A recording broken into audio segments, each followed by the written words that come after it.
ओं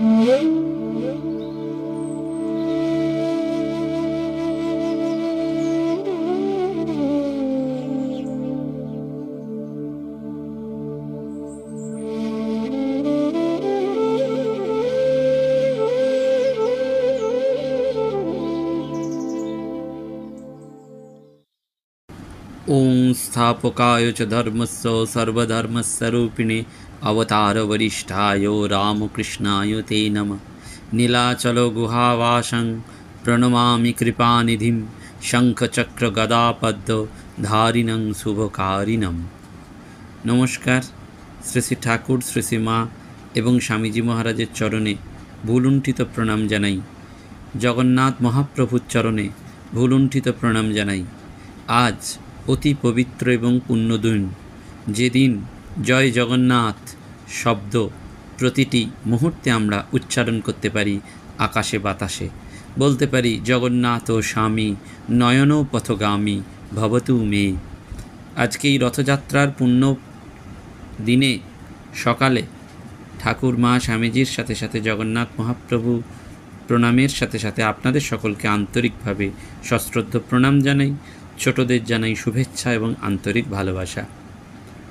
आमरा प्रत्येकेई जानी जे श्रीमद् भगवद गीताय भगवान स्वयं बोलेছিলেন যে जगतेर धर्म संस्कृतिर धारा अनुयायी तिनी जुगे जुगे शुधु आसेन ना, तिनी रूपे रूपे आसेन। धर्म संस्थापनार्थाय सम्भवामि जुगे जुगे, अर्थात सम्भवामि जुगे जुगे जेमन सम्भवामि रूपे रूपे कथाटिও सत्य।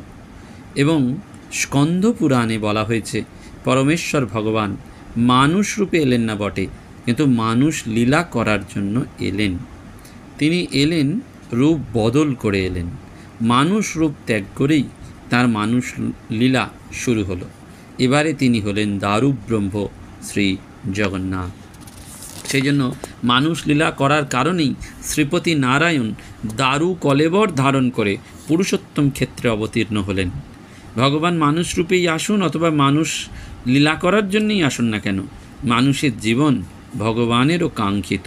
স্বয়ং ভগবান ও মানব বৃত্তে এসে মানুষের জীবনকেই মহিমান্বিত করেছেন এবং ভগবান কর্তৃক মানব জীবনের মহিমায়ন এও এক দর্শন। এবং মানুষের মাঝেই এই কৃপাময় ভগবানের করুণা ঘন মানুষ লীলা। সেজন্য জগন্নাথ চেতনা এটি আমাদের বারবার বলে দেয় যে স্বয়ং জগন্নাথও ভক্তের জন্য কাঙাল। আজকে আমরা যেমন রথে জগন্নাথ মহাপ্রভুকে দেখার জন্য অধীর আগ্রহে অপেক্ষা করে থাকি, তেমনি মনে রাখতে হবে তিনিও আমাদের জন্য আকুল, তিনিও আমাদের দেখার জন্য কাঙাল। আর সেই জন্যই তিনি নিজের আসন রত্নবেদী ত্যাগ করে নেমে আসেন রথে ভক্তদের মাঝে। এই প্রকৃত মানুষের মধ্যেই ভগবত চেতনার সার্থকতা এখানে।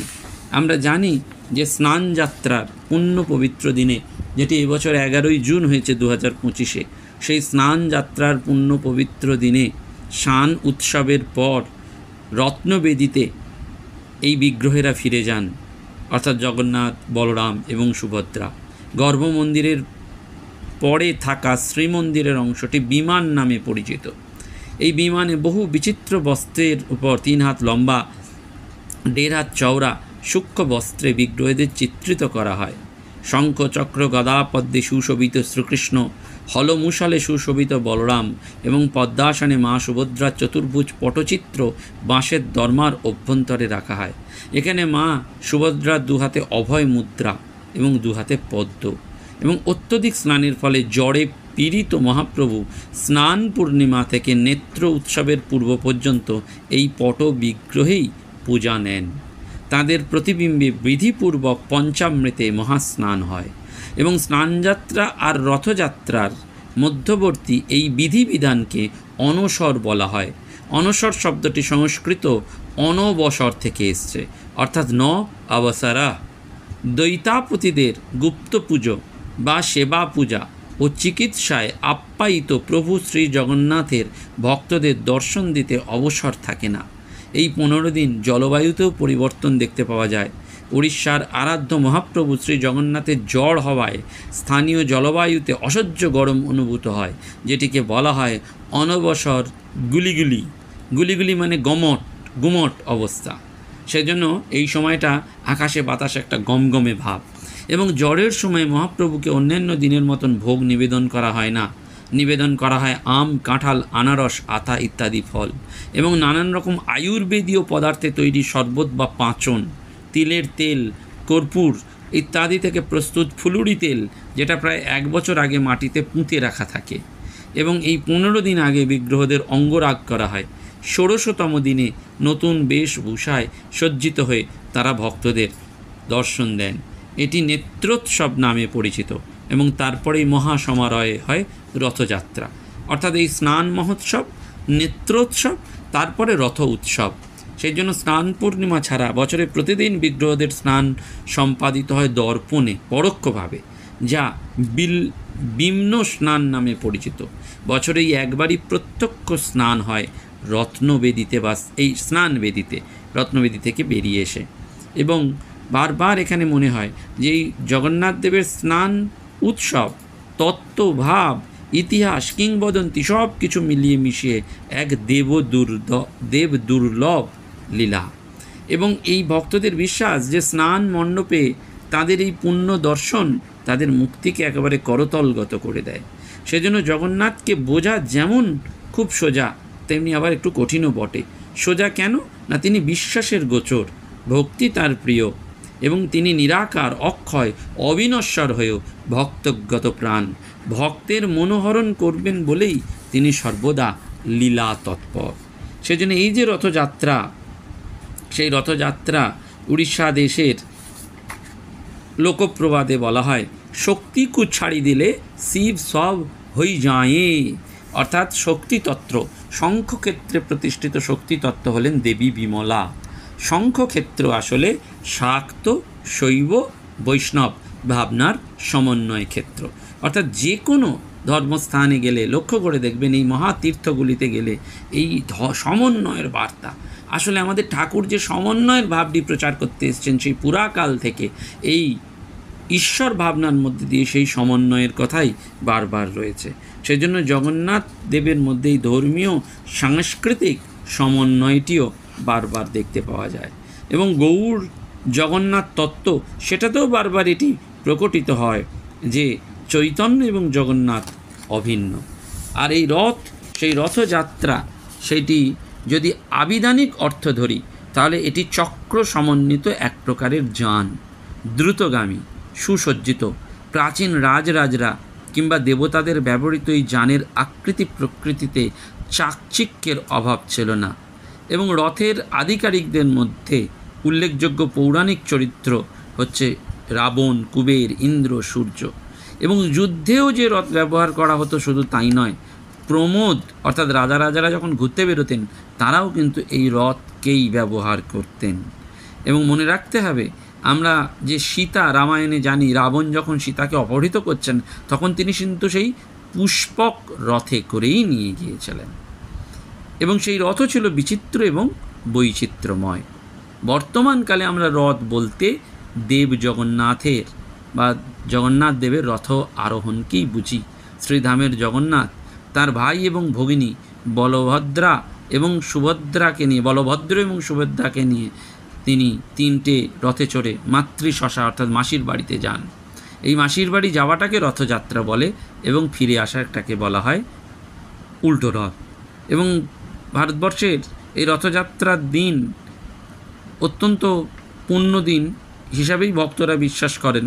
শ্রীক্ষেত্রমুখী অনেকেই যাতায়াত করেন বা যান, কিন্তু মহিষাদল, চন্দননগর সেই সব ক্ষেত্রেও কিন্তু এই রথের মাহাত্ম্য রয়েছে। এবং রথে যে সবসময় জগন্নাথ, বলরাম, সুভদ্রাকেই সওয়ারি হতে হবে তা কিন্তু নয়। কেউ কেউ আগেকার দিনে কুলদেবতাকেও এই রথে চাপাতেন। অর্থাৎ রথ উৎসবে জগতের নাথ যিনি, সেই জগতের নাথ দেবনারায়ণের অধিষ্ঠানকেই স্বীকৃত দেওয়া হয়।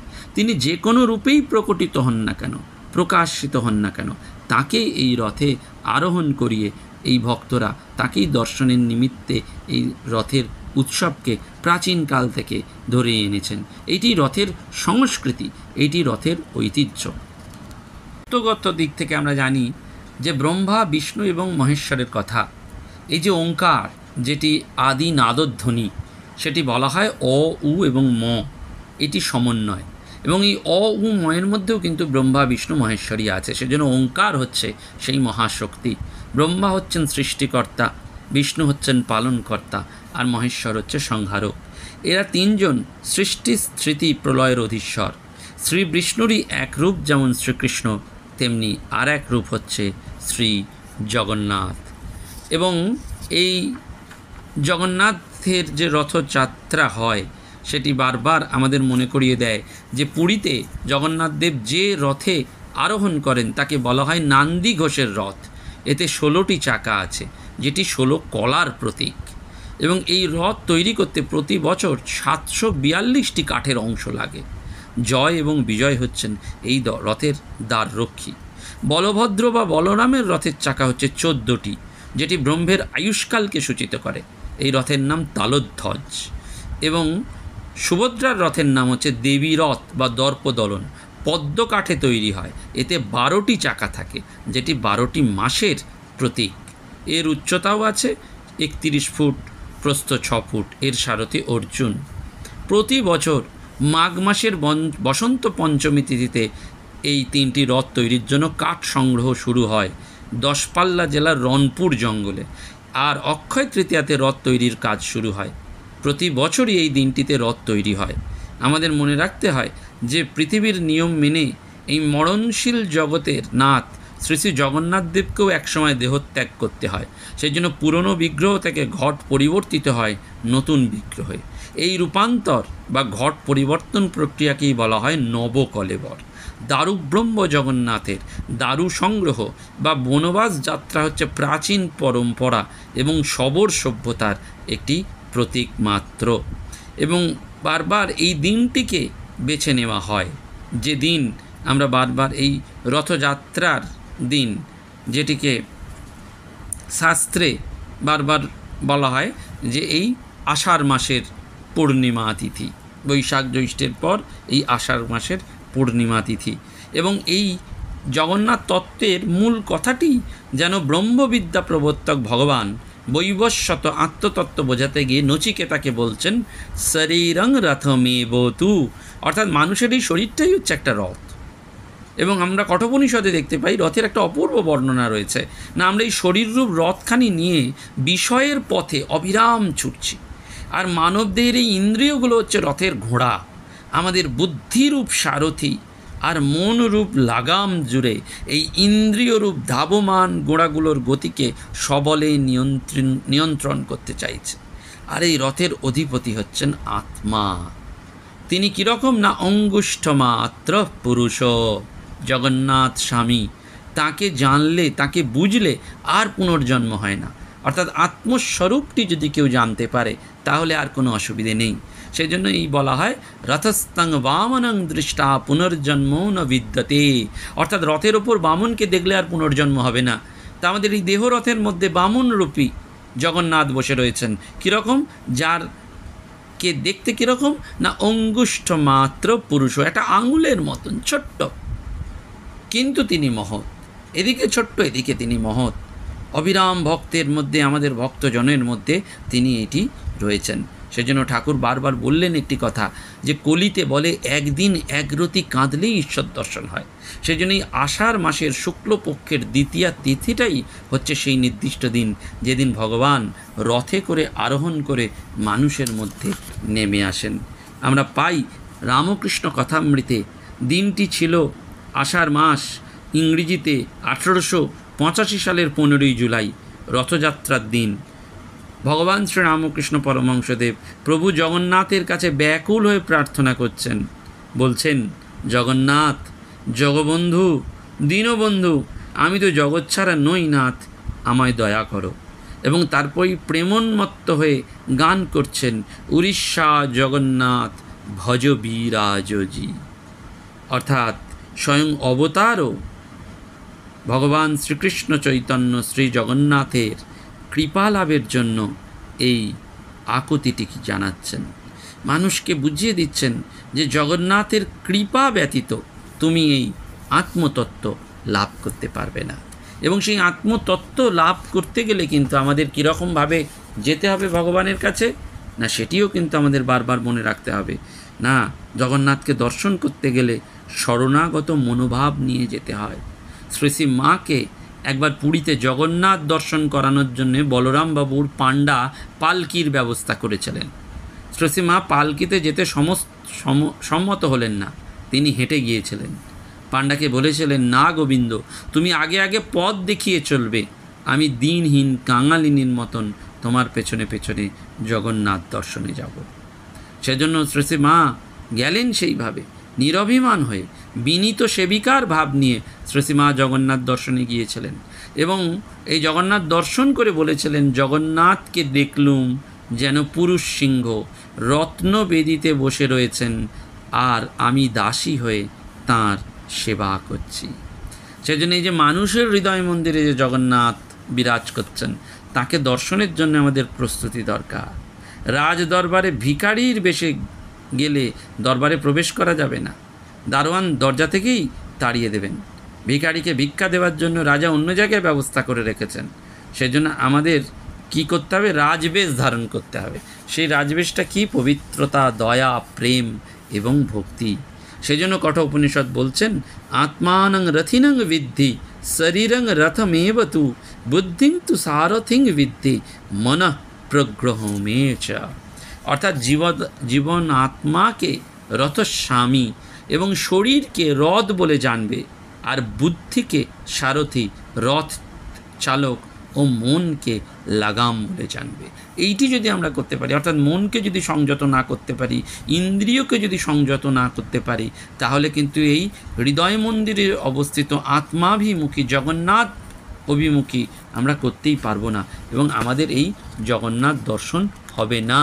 এই রথযাত্রায় এই বলরাম মন্দিরে ঠাকুর গেছেন, কীর্তন করেছেন, আনন্দে মেতে গেছেন।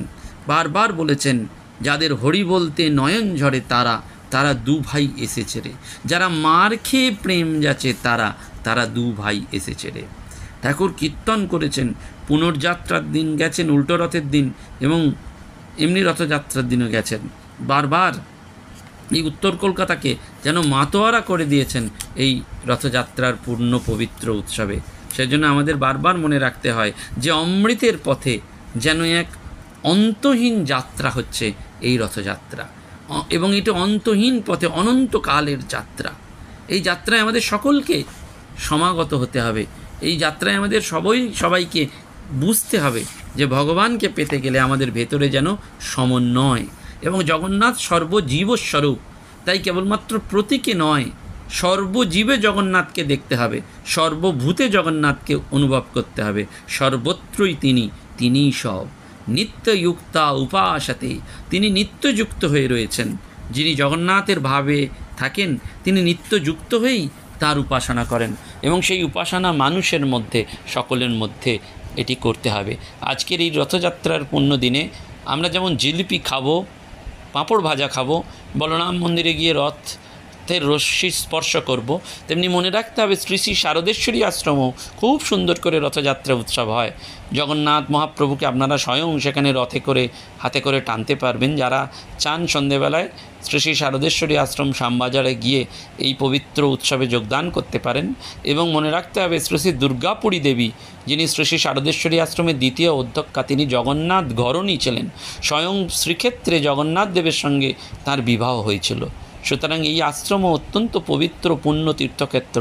আজকের দিনে উত্তর কলকাতায় বলরাম মন্দির এবং শারদেশ্বরী আশ্রম যুগপথ জগন্নাথের রশ্মি স্পর্শ যেন একটা আনন্দই যোগান দেয়, বাড়তি আনন্দ। এবং আপনাদের সকলকে একটু আনন্দের খবর জানিয়ে রাখা যে রথযাত্রার প্রাক লগ্নে আমরা একটু প্রত্যন্ত গ্রামে একটি নতুন আশ্রমে গিয়ে সেবা কার্য সম্পন্ন করতে পেরেছি। মায়েদের এবং মেয়েদের সেই সেবা কার্যে আপনাদের সকলের সহযোগিতার ফলে এটি হয়েছে। আগামী দিনগুলিতেও আপনারা একটু যদি পাশে থাকেন এবং বিশ্বাস নিয়ে থাকেন, তাহলে আমরা এটি করতে পারবো। এবং আসন্ন দুর্গাপূজা যেহেতু এবারে এগিয়ে এসেছে, আমরা দুর্গাপূজার প্রাকলগ্নেও আপনাদের কাছে সেই ভিক্ষা চাইব, যাতে আমরা মহতী এই দুর্গাপুজো সেবার মধ্যে দিয়ে উদযাপিত করতে পারি। নমস্কার, ধন্যবাদ। প্রাণারাম প্রাণারাম প্রাণা